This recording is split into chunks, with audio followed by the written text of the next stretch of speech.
Hey guys, I'm Isabella. Today's video is a special request by Professor Luo, and in this video I'm going to talk about how to lead a reading group. But actually, I am in no better place to tell you how to lead a reading group because I personally think, and I am sure, that if you are selected as group leaders, you are more than capable of leading a good reading group.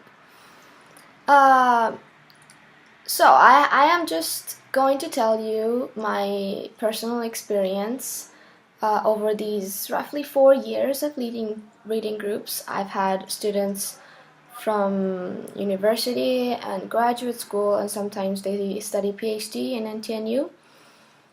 So I will be talking about,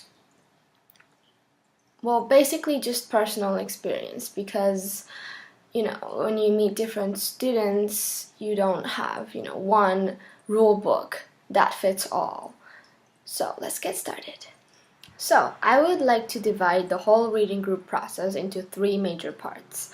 The first one, I call it the preparation. So what I would do is I would call the students first, and then I would write them an email. This will cover up their writing, listening, and speaking skills. You will basically have a rough idea of how your students' English ability is. Sometimes they get nervous or they don't understand you on the phone. You will know because you are a professional. And then you will check their email, their reply, and you will know, basically their grammar and if they know how to write like a letter or some sort. And then I would create a group. For this one, it's kind of optional. I only did it because I don't want to write them emails every day. It's kind of old school. So I would get everyone together in a Facebook group. So when I announce something, I would just put it there and everybody will know and everybody can reply me instantly. And also for the preparation, I strongly suggest that we can all make a rough syllabus, not a tentative one, but just a syllabus of how you plan to lead the group and what you plan to do for the next 6 weeks. I will tell you later on why it's not a tentative one, but a rough one. So that's for the preparation. The second part, I call it the sessions. So, when you hear the sessions, it means game on. But you don't need to feel worried or anything like being worried, because that is the least thing you need to be. If you're worried, your students will know that you're worried and they will become even more worried. What's important in the first session, I believe some of you may have been teachers already. When you meet a big group of new students, just bring up your little game and break the ice among everybody. Make them talk a lot, make them talk more than you do, so they will get to know each other better and you will know them better too. And the most important thing in the first session is that we try to make the first one an explanatory session, which means, remember I told you that it's strongly suggested that you make a rough syllabus for these 6 weeks. So in this first session, we can talk about what they want it to be.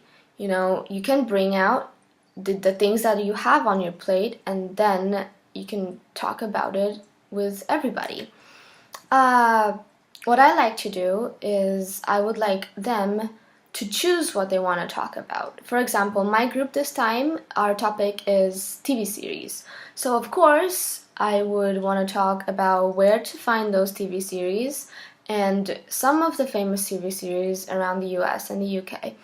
But of course, they will there will be students who have already seen TV series. So I would ask them, what would you like to talk about, or what you might want to see in the future.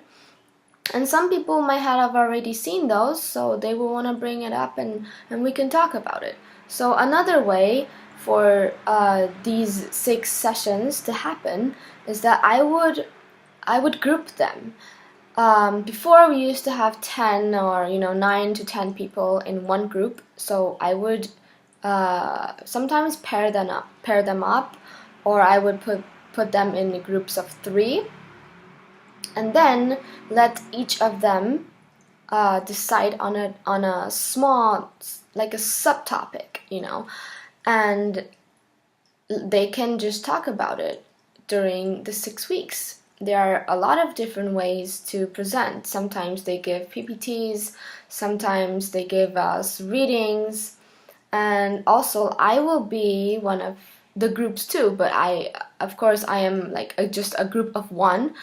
I would provide articles or sometimes songs, just they would really want to enhance their speaking skills. That's probably the main reason that they joined the reading group. But our job is to remind them that this is a reading group, not just a colloquial one. They are, of course, going to improve their speaking skills, but we need to let them know that reading is the main point in this group. So whatever you choose to do, it's gonna be good, I'm sure. But just remember that in each session, or once in a while, it's better to prepare something for them to read. And those vocabularies, you can just highlight them and let them talk about it during the sessions. For homework wise, I personally do not recommend homework, because this is like a fun group for them and they wouldn't want extra load, aside from their school studies. So I just want them to have fun. So I personally wouldn't give them homework. But since this is a group thing, I encourage them to complete teamwork. So that's why I group them up, and that's why I would like them to prepare something together and then present it to everybody. Yeah, that's all for the session part. And we've moved on to the third part. This part is the party part. I don't really have much to say for the parties, because I know everybody takes parties differently, you know what I mean. We only have 5 minutes, and what can you do in 5 minutes, right? As long as you be creative and put what you've learned, what you've done during the past 6 weeks, you're gonna be fine. In the past experience, I've seen people sing. They've sung like original songs that they write, which is really, really talented. And I've also seen people who do mashups, and some people give presentations with PPT slides, and people play games, like a game show. They do it with the audience and they give out small presents. And some people like put up a small drama play, something like that. So for this, it's not really limited to a certain form of how you should present yourselves and your group in the party. It's just all the groups getting together after the 6 sessions and exchange what you've learned. It's a happy time with a lot of food. It's gonna be great. For the very last part of this video, this is an exclusive clip for all the reading group leaders. If you read through your email, you might have noticed that you're requested to submit a 2,000 word report. Just don't freak out, because we used to do 5,000, so this is a piece of cake. I'm going to tell you how to do it because I'm not Charles Dickens, so I need help. There's one thing you can put, that is, you ask your students to write feedback. They can write feedback on you, on the group, or other members. Number 2, you can put your own reflection together with the materials you use for your sessions. And altogether that should make about 3,000 words. That's what I do every time. So, good luck on your everything.